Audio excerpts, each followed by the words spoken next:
Magandang umaga po sa inyo lahat. Nandito po kami ngayon ni Coco sa kanyang vet para sa kanyang anti-rabies vaccine po, no. Yan, magpapa-check up din po kami.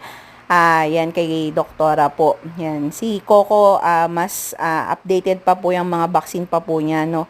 Yan, meron pa po siyang pneumo. Tapos every 3 months po nagpupunta pa rin po kami kay doktora kasi po para sa kanyang deworming po. Ito pong anti-rabies po niya, no. Preparation din po ito para sa kanyang pagpunta sa Amerika. Lagi naman pong up to date ang lahat ng vaccine at deworming niya.